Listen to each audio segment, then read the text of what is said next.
A corrupt cop kicked a pregnant woman, only to realize too late that she was a top colleague. But instead of revenge, she chose a punishment he'd never forget. Mary Stanford sat in the passenger seat of the taxi, her forehead pressed against the cool glass of the window as the vehicle rolled through the dimly lit streets of Miami. The city was alive with neon glows and distant hums of traffic, but she barely registered any of it. Her body ached, nausea clung to her like a persistent shadow, and exhaustion tugged at her with each passing mile. 6 months pregnant. 6 months of relentless sickness. Hyperemesis had drained her, stripping away her strength, and leaving her feeling like a hollow version of the woman she once was. But Mary had never been one to back down from a fight. Not against criminals, not against corruption, and certainly not against her own body. A highly respected police commissioner from New Jersey, she had come to Florida for a crucial police brutality audit while also visiting her ailing grandmother. The trip had been grueling, her body barely cooperating, but she was here. She was present. And she was determined. The clock on the dashboard read 10:27 p.m. Her mouth was dry, her body heavy, and the only thing that helped, her one source of relief, was ginger tea. But she had run out hours ago. She debated sending someone to get it for her. Maybe a hotel employee? Maybe she could wait until morning. No, she needed it now. Against her better judgment, she stepped out of the cab and walked toward a small convenience store nestled between a laundromat and a pawn shop. The fluorescent lights flickered slightly, casting long, pale shadows on the cracked linoleum floor. The bell above the door jingled softly as she entered. And then it hit her, a strong, artificial fragrance, something floral mixed with a sharp citrus undertone, immediately assaulted her senses. Her stomach twisted violently. The world tilted. Oh no. Mary clutched the nearest shelf, her breath ragged. The nausea rose from her gut like an unstoppable tide. Sweat broke out along her hairline, and she swallowed hard, fighting to keep the contents of her stomach down. She needed a bathroom. Now. Her gaze darted toward the counter, where a young store clerk, no older than 25, scrolled through his phone with barely a glance in her direction. "Excuse me," she croaked, voice strained. "Where's the restroom?" The clerk didn't even look up. Mary clenched her jaw and tried again. "Please, I just need—" "No public restrooms," he muttered dismissively, still focused on his screen. A fresh wave of nausea slammed into her. Her hands trembled as she gripped the counter. "Sir, please, I'm pregnant, and I feel sick. I just need to." The clerk finally looked up, his expression shifting from annoyance to mild disgust. His gaze flickered down to her stomach, then back up. "Not my problem," he said flatly. Mary's fingers curled into a fist against the counter. The room felt like it was spinning. She wasn't sure how much longer she could stand. "Look, I'll be quick," she managed, voice weaker now. Instead of responding, the clerk reached under the counter and grabbed a walkie-talkie. "Ben," he said lazily into the receiver, "we got a problem up front. Some lady causing trouble." Mary's head jerked up. Trouble. The door at the back of the store swung open, and a uniformed officer stepped through. Officer Ben. Mary had seen his type before, puffed-up arrogance, eyes that held no warmth, and a presence that carried a silent warning. "Don't question me." He was broad-shouldered mid-40s, with a badge gleaming too proudly on his chest. His belt was heavy with equipment, his gun resting within easy reach. His boots clomped against the floor as he approached, his gaze locking onto Mary with an immediate sense of unwarranted authority. "What's the issue?" he asked, eyes scanning her face, then her stomach. The clerk leaned back against the counter, arms crossed. "She's demanding to use the restroom. Told her it ain't public, but she won't take no for an answer."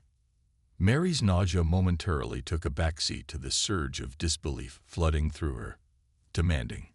She inhaled sharply, trying to keep her voice steady. "Officer, I'm not causing trouble. I just—" Ben held up a hand. "Ma'am, you need to calm down." Something about the way he said it sent a jolt of fury through her. Calm down. She was 6 months pregnant, sick, and just trying to avoid vomiting all over their floor. And yet, somehow, she was the one being treated like a disturbance. She straightened, doing her best to suppress the dizziness. "I am calm. I just need." Ben stepped closer, an air of smug authority radiating off him. "Ma'am, I won't ask again.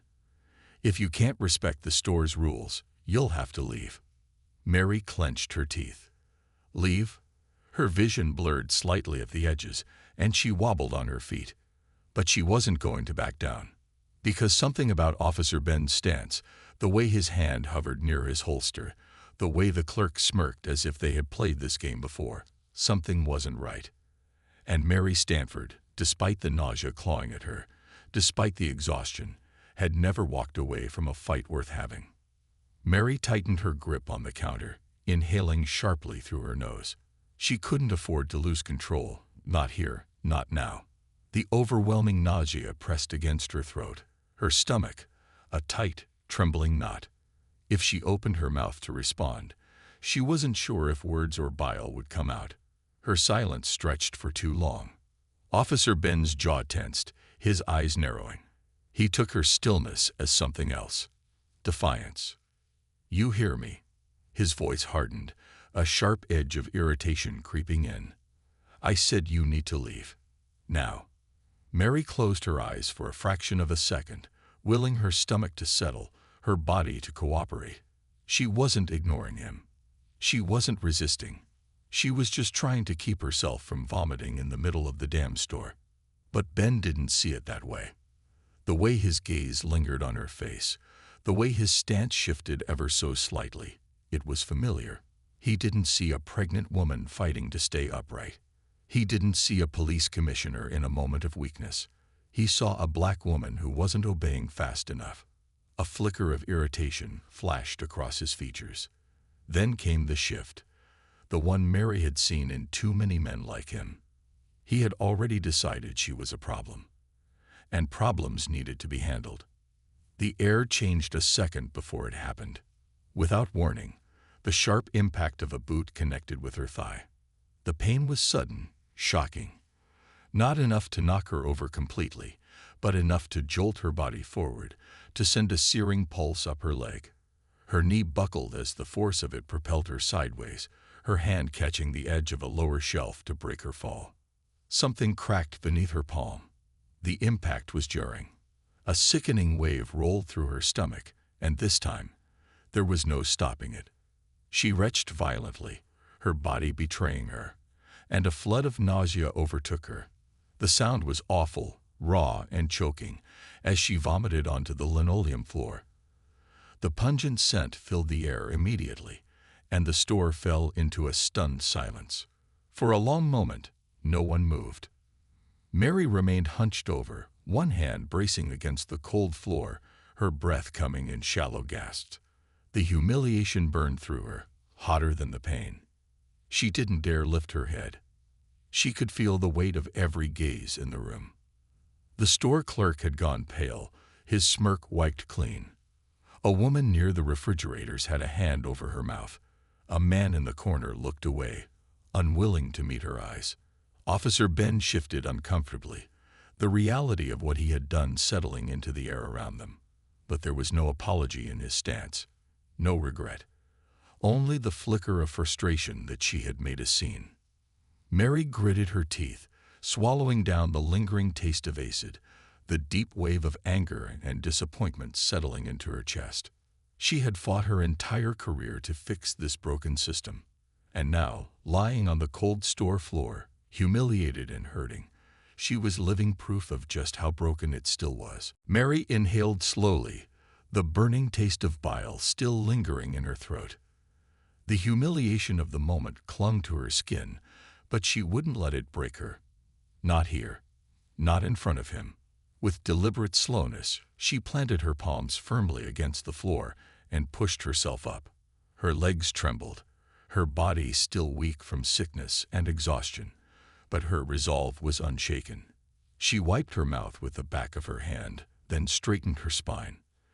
The room was silent, the weight of what had just happened pressing down on everyone. Officer Ben took a step back, his smugness wavering. Mary met his eyes. Steely, unyielding, commanding. With the same calm, practiced precision she had used in hundreds of interrogations, she reached into her jacket pocket and pulled out her badge. She let it catch the light, let the golden glint reflect in the space between them. "Commissioner Mary Stanford," she said, her voice cutting through the tension like a blade. "New Jersey Police Department."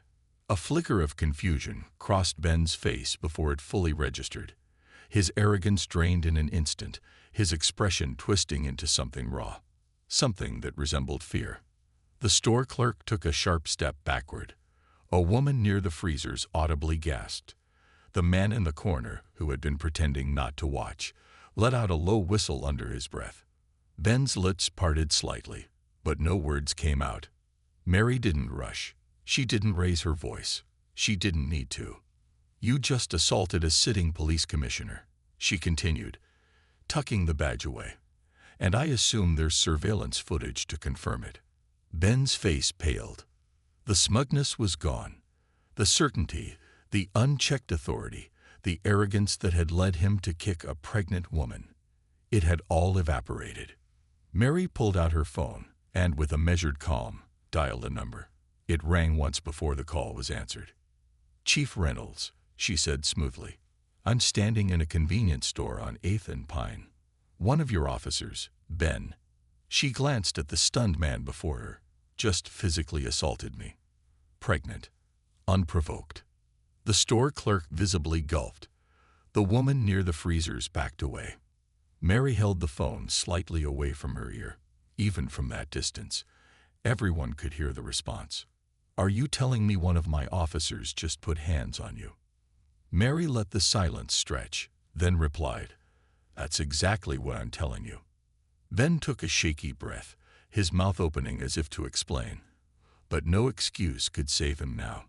Minutes later, red and blue lights flashed outside the store, the wail of approaching sirens filling the air. A squad car pulled up, then another. Mary stood still, watching as 2 officers entered. She recognized one of them as a sergeant. His eyes darted from her to Ben, confusion giving way to realization as he took in the situation. It took all of 30 seconds. Ben didn't argue, didn't resist. He didn't even look at Mary as his badge was stripped from his uniform, his gun unholstered and handed over to his superior.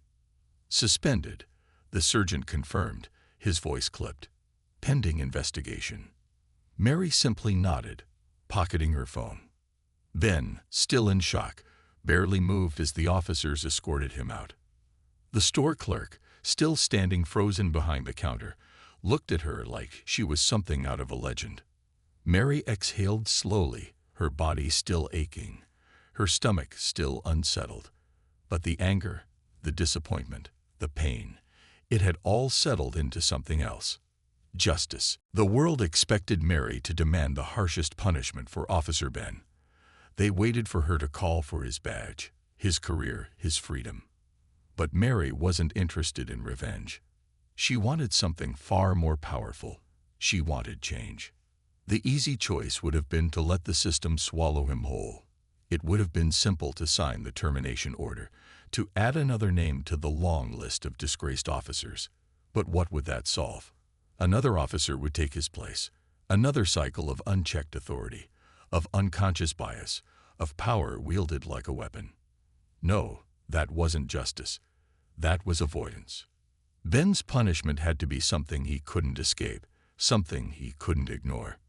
Mary made sure of that. For the next 6 months, Officer Ben's uniform remained in storage. His paycheck stopped. His title meant nothing. He was placed on an unpaid leave of solitude and self-study, with only one condition: he answered to her. He resisted at first.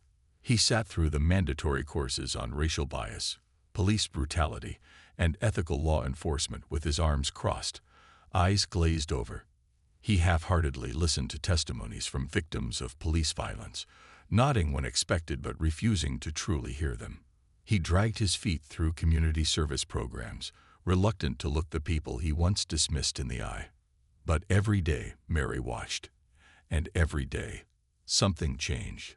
At night, he reviewed body cam footage of officers using excessive force, the grainy images playing out in brutal detail.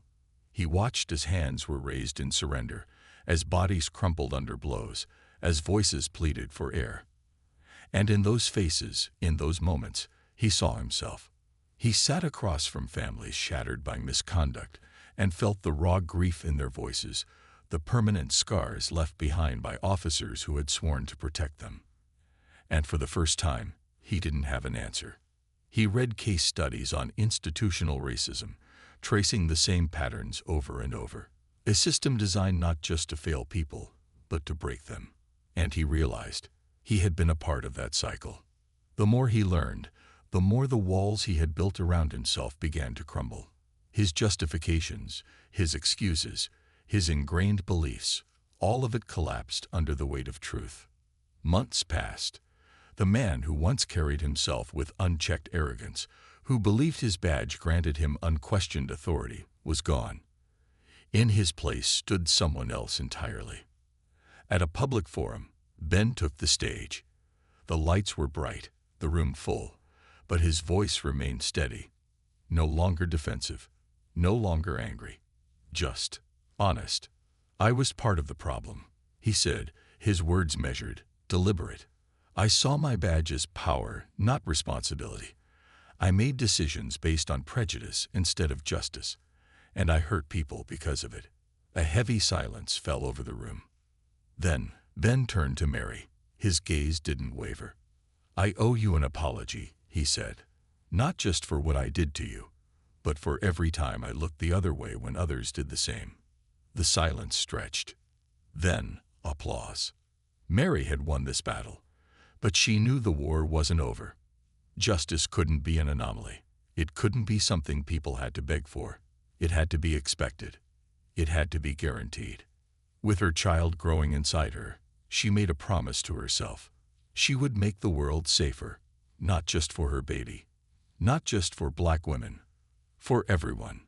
Before returning to New Jersey, Mary spent a few days with her grandmother and family. They laughed.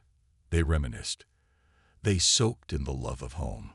Her grandmother, frail but radiant, held her hands tightly. You did good, baby, she whispered. Your fight is bigger than you now. Mary nodded, feeling the weight of the journey behind her and the fire of her purpose ahead. As she left Florida, she took one last look at the city. She had come for an audit on police brutality. She left having changed a man, exposed a system, and reinforced a mission. Because real justice doesn't come from revenge. It comes from changing the system itself. Mary's journey was more than just a fight for justice. It was a testament to the power of transformation. She proved that real change doesn't come from revenge or punishment alone, but from education, accountability, and the courage to confront hard truths. Her story is a reminder that the system isn't just broken by policies or procedures. It's broken by people.